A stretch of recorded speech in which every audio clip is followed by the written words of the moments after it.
Bismillahirrahmanirrahim. Assalamualaikum warahmatullahi wabarakatuh.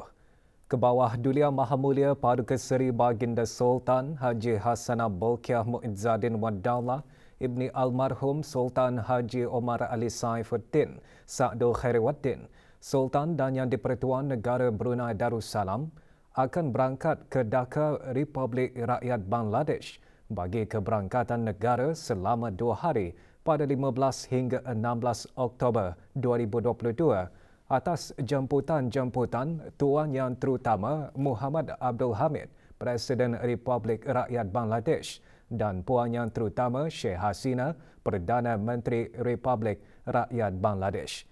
Ini adalah keberangkatan negara baginda yang pertama ke negara berkenaan.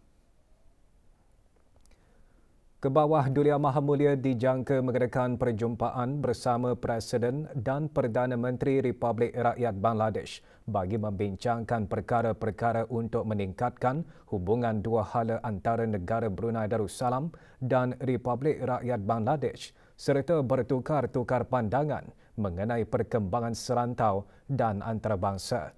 Baginda juga dijangka menghadiri majlis sambutan rasmi dan majlis santap negara yang dihoskan oleh Presiden.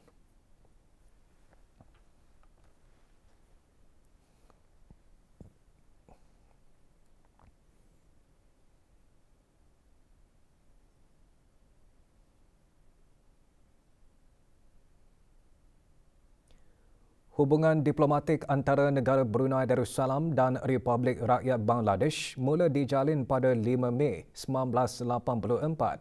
Sejak itu, terdapat pelbagai pertukaran lawatan di peringkat menteri dan pegawai kanan kedua buah negara. Puan Yang Terutama Sheikh Hasina, Perdana Menteri Republik Rakyat Bangladesh, mengadakan lawatan ke negara Brunei Darussalam pada 21 hingga 23 April 2019. Negara Brunei Darussalam juga menerima lawatan daripada mantan Perdana Menteri Bangladesh pada tahun 2004 serta menteri-menteri Bangladesh yang berlainan pada tahun 1994, 1999, 2012 dan 2013.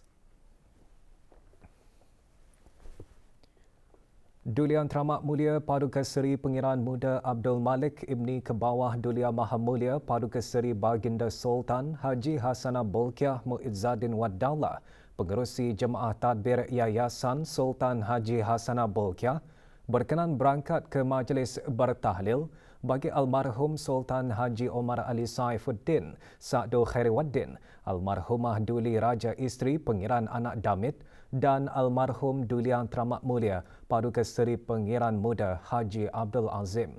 Majlis Anjuran Yayasan Sultan Haji Hassanah Bolkiah dan bersempena ulang tahun penubuhan yayasan ke-30 itu diadakan di Kubah Makam Diraja.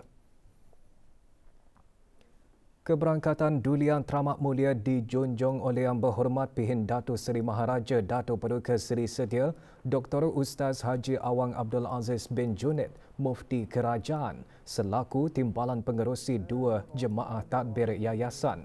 Yang Berhormat Pihin Datuk Laila Raja, Major Jeneral Bersara Datuk Paduka Seri Haji Awang Halbi bin Haji Muhammad Yusof, Menteri di Jabatan Perdana Menteri selaku pengerusi lembaga pengarah yayasan, dan Yang Berhormat Datuk Seri Setia Dr. Awang Haji Muhammad Hisham bin Haji Jaafar, Menteri Kesihatan selaku Timbalan Pengerusi lembaga pengarah yayasan. Inni idzan lafi dhalalin mubin. Inni amantu bi rabbikum fasma'u. Bacaan Surah Al-Fatihah dan Surah Yasin dipimpin oleh Yang Dimuliakan Begawan Pihin Khatib Datuk Paduka Awang Haji Metasan bin Haji Tahir, yang juga memimpin bacaan tahlil dan doa arwah.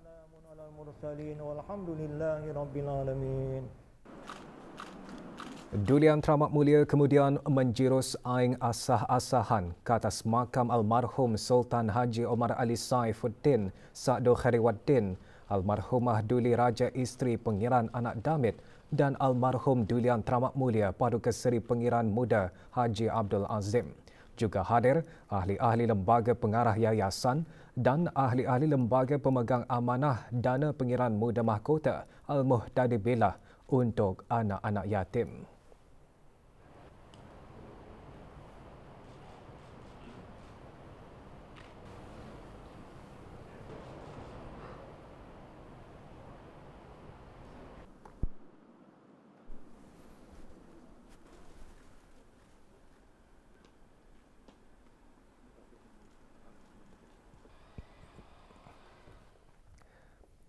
Status harian norma baharu COVID-19. 4 kes berada dalam kategori 4 iaitu memerlukan bantuan oksigen dan di bawah pemantauan rapi.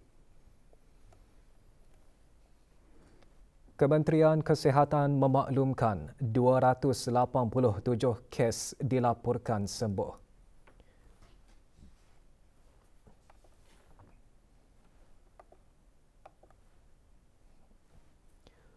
Jumlah keseluruhan pemberian 2 dos vaksin COVID-19 bagi kanak-kanak berumur 5 hingga 11 tahun, 85.9%.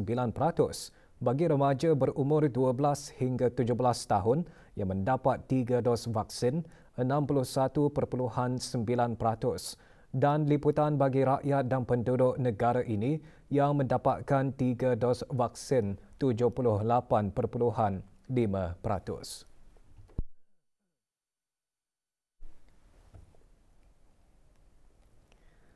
Sebuah pasukan profesional kesihatan memerlukan individu yang memiliki tahap dedikasi, kompetensi dan sikap yang tertentu dengan kualiti penjagaan menjadi keutamaan. Sifat-sifat inilah yang akan menjadi penentu kerjaya. Perkara ini dikongsikan oleh Menteri Kesihatan semasa perasmian Kolej Sains Kesihatan Pusat Perubatan Jerudongpak JCHS. Yang Berhormat Datuk Seri Setia Dr. Awang Haji Muhammad Hisham bin Haji Jaafar yang juga pengerusi GCHS berkata, penjagaan kesihatan memerlukan kepakaran tertentu bagi menghadapi cabaran yang sentiasa berubah.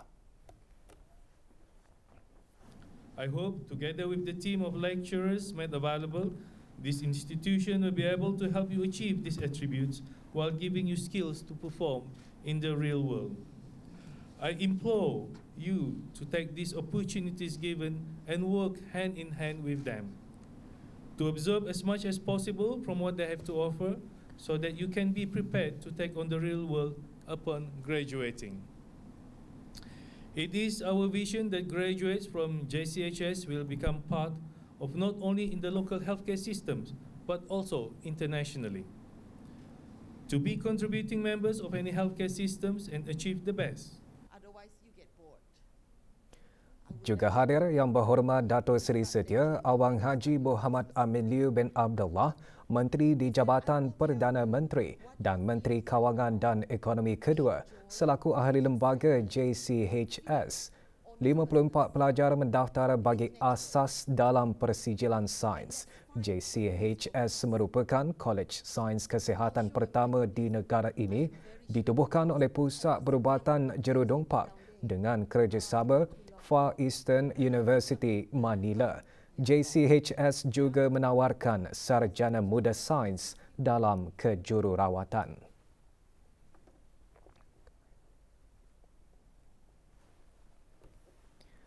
Sistem Maklumat dan Pengurusan Penjagaan Kesihatan Brunei Darussalam BRUHIMS yang sedia ada kini dipertingkatkan dengan pelancaran BRUHIMS Enhancement Picture Archiving and Communication System PACS sebagai salah satu projek di bawah Rancangan Kemajuan Negara ke-11.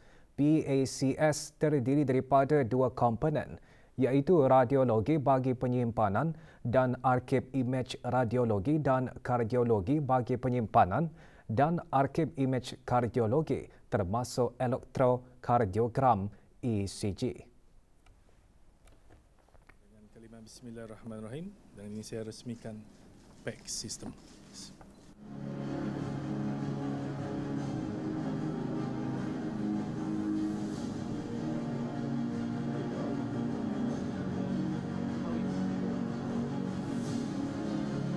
Pelancaran PACS disempurnakan oleh Yang Berhormat Datuk Seri Setia Dr. Awang Haji Muhammad Hisham bin Haji Jaafar, Menteri Kesihatan.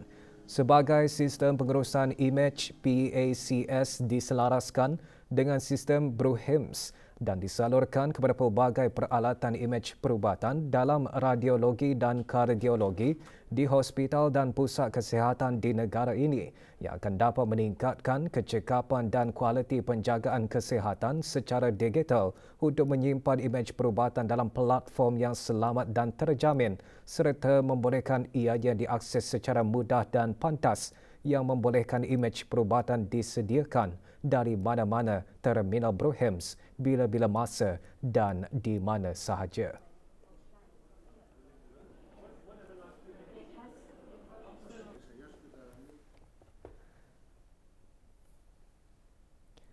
Institut Pendidikan Teknikal Brunei IBTE sentiasa berusaha untuk melengkapkan pelajarnya dengan kemahiran dan mempunyai tahap kebolehpasaran tinggi yang diperlukan oleh pihak industri. Ke arah itu, IBTE menandatangani Memorandum Persefahaman MOU dengan kumpulan syarikat Seng Hoi Huat bagi program perantisan sistem dual IBTE. Majlis penandatanganan berlangsung di IBTE Kampus Sultan Saiful Rijal.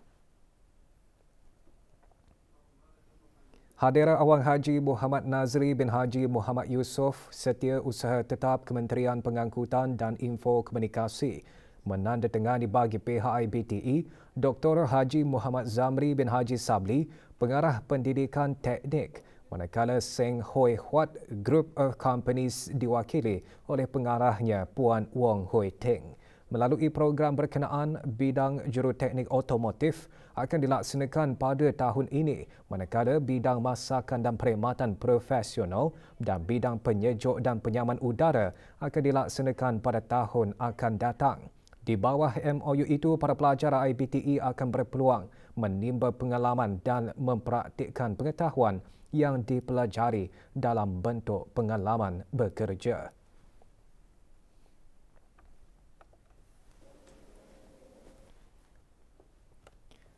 Tiga-puluh kontingen Angkatan Bersenjata Diraja Brunei ABDB akan menyertai Batalion Malaysia Malbat 85010 bagi misi pengaman pasukan interim Pertubuhan Bangsa-Bangsa Bersatu di Lubnan, UNIFIL. Majlis penyerahan bendera negara Brunei Darussalam kepada kontingen negara ke misi tersebut berlangsung di Balkah Garrison. Penyerahan bendera negara disempurnakan oleh Major Jeneral Datuk Paduka Seri Haji Muhammad Hazaimi bin Bul Hassan, Pemerintah ABDB, kepada Major Hisham bin Haji Mahmud, Ketua Kontingen Negara Brunei Darussalam bagi Malbat 85010. ABDB tetap komited untuk menyumbang kepada keamanan dan kestabilan serantau dan antarabangsa sebagai sebahagian daripada komitmen ke arah keamanan dan kestabilan global. Antara yang hadir, Tuan Yang Terutama Datuk Raja Reza bin Raja Zaib Shah, Pesuruhjaya Tinggi Malaysia ke negara Brunei Darussalam.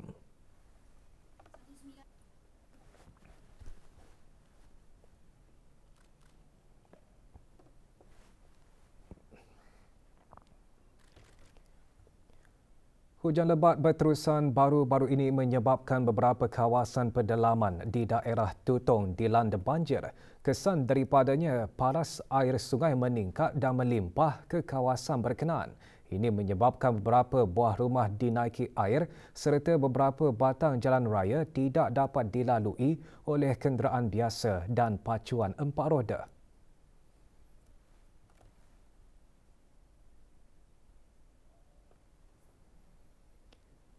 Menurut siaran akhbar Jabatan Daerah Tutong, bagi menangani masalah itu, beberapa tindakan telah dilaksanakan termasuk pemantauan paras air di beberapa kawasan terjejas yang dicatatkan oleh anggota Balai Bomba Lamunin, Jabatan Bomba dan Penyelamat. Pemantauan paras air dilaksanakan sejak hujan lebat awal bulan ini. Keadaan paras banjir ketiga ini masih terkawal Jabatan Daerah Tutong bersama agensi-agensi berkenaan bersama pemimpin akar umbi sentiasa membuat pemantauan mengenai perkembangan paras air dari semasa ke semasa.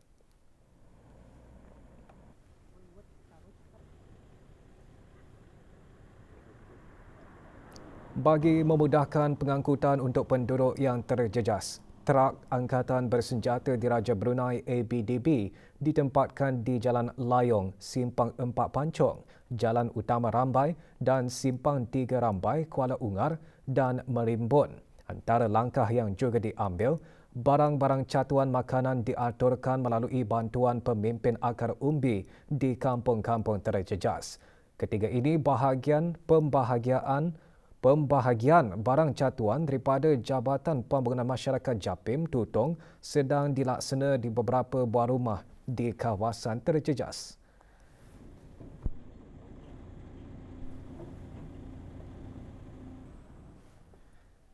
Syarikat Minyak Brunei Shell sendirian berhad BSP dengan kerjasama Universiti Brunei Darussalam UBD menganjurkan Forum Tenaga Minyak 22 PEF 2022 bertujuan melengkapkan dan meningkatkan pengetahuan dalam apa yang dipelajari berkaitan dengan tenaga minyak. Forum diadakan di UPD. Melancarkan forum, Pengiran Dr. Muhammad Iskandar bin Pengiran Haji Petra, Pemangku Naib Chancellor UBD. Tujuan utama forum antaranya untuk mendedahkan kepada pelajar terhadap kajian teknikal dan menggunakan teknologi maju yang digunakan dalam disiplin kejuruteraan petroleum dan geosains dalam BSP sekaligus menyumbang secara langsung kepada penerokaan yang selamat dan penghasilan hidrokarbon di negara ini. 30 peserta terdiri daripada para pelajar sekolah menengah, pra-universiti, institusi pengajian tinggi, pegawai dan kaki tangan jabatan-jabatan di bawah Kementerian Kebudayaan Belia dan Sukan menerima sijil pada majlis penutupan program Penulis Muda 2022. Majlis diadakan di Dewan Bahasa dan Pustaka Brakas. Sijil-sijil disampaikan Awang Soeb bin Haji Abdul Wahab, Pemangku Pengarah Dewan Bahasa dan Pustaka. Melalui program itu, para peserta memperolehi banyak pengetahuan mengenai proses-proses kreatif penciptaan sesebuah puisi yang merangkumi aspek bahasa, teknik penulisan dan sumber ilham. Program berkenaan memfokuskan kepada bengkel penulisan sajak selama 3 hari mulai 10 Oktober lalu yang diungkayahkan oleh Dewan Bahasa dan Pustaka melalui bahagian sastra dan majalah. Jadinya dengan ada bengkel seumpama ni dapat saya mengetahui sebenarnya apa sajak ni. Seperti yang pembimbing kami ada sampaikan, juga kongsikan, semua orang boleh menulis sajak. Kami diperkenalkan dalam mengenai dengan dunia sajak yang khusus itu. Dalam puisi itu kena bicarakan mengenai dengan sajak, bagaimana sajak itu dihasilkan, sebahagian daripada apa rangkap baris yang diperlukan. Dari sana kami lebih mengetahui lebih mendalam lagi bahawa sajak itu adalah berbentuk bebas. Kedudukan Universiti Brunei Darussalam UBD dalam Times Higher Education THE World University Rankings terus melonjak ke dalam kumpulan 301 ke 350 bagi universiti-universiti dunia. Ini merupakan kedudukan tertinggi UBD setakat ini berbanding ketiga pertama kali memasuki kedudukan THE, kedudukan universiti dunia pada 2019. Pengumuman ranking terbaru UBD itu dibuat semasa Naib Chancellor UBD, Dr. Hazri Haji Kefli, menghadiri sidang kemuncak akademik dunia di New York. UBD juga mengukuhkan kedudukannya sebagai salah sebuah universiti terbaik ASEAN dengan menduduki tempat ketiga di rantau ini di belakang Universiti Nasional Singapura NUS dan Universiti Teknologi Nanyang NTU. Sebagai sebuah universiti yang agak baru, ia juga merupakan satu pencapaian membanggakan untuk bergerak pantas ke hadapan di tengah-tengah penambahan 137 institusi yang baru disenaraikan oleh DHE pada tahun ini. Pusat Dakwah Islamiah melalui bahagian pembangunan mu'alaf, pengupayaan mu'alaf malam tadi mengadakan majlis dikir sempena Maulid Nabi Muhammad sallallahu alaihi wasallam bersama mu'alaf bagi daerah Tutong. Majlis diadakan di Dewan Persatuan Saudara-saudara Baru Daerah Tutong Persatu di Kampung Lubuk Pulau, Tutong. Mengetuai rombongan Pengiran Nur Hayati binti Pengiran Haji Kasharan, pemangku pegawai Ugama Kanan Pusat Dakwah Islamiah. Antara pengisian majlis ialah tazkirah dan persembahan Dikir Syarafil Anam. Majlis diadakan sebagai salah satu sarana dakwah dan kaedah untuk mengajak para mu'alaf bagi sama-sama menghayati dan melahirkan rasa cinta kepada junjungan besar Nabi Muhammad sallallahu alaihi wasallam dengan memperingati baginda.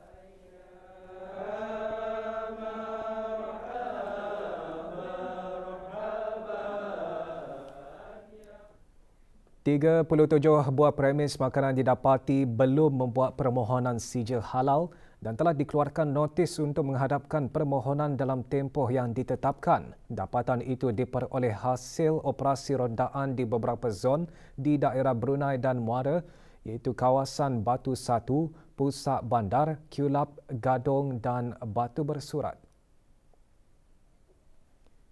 Operasi dijalankan oleh pegawai-pegawai penguatkuasaan bahagian kawalan makanan halal Jabatan Hal Ehwal Syariah. Dalam operasi itu juga beberapa buah premis didapati melakukan kesalahan lain, iaitu 6 buah premis menggunakan label atau logo halal Majlis Ugama Islam tanpa kebenaran dan 2 buah premis mempamerkan sijil halal yang mansuh. Premis-premis tersebut dikeluarkan notis dan diarahkan menurunkan serta-merta sijil halal yang telah mansuh dan label halal yang tidak lagi sah. Kegagalan mematuhi boleh diambil tindakan undang-undang di bawah Bab 12-3-A dan Bab 35 Perintah Sijil Halal dan Label Halal 2005 yang masing-masing melibatkan hukuman denda sehingga RM4,000 dan RM8,000 atau penjara sehingga 1 tahun dan 2 tahun atau kedua-duanya sekali.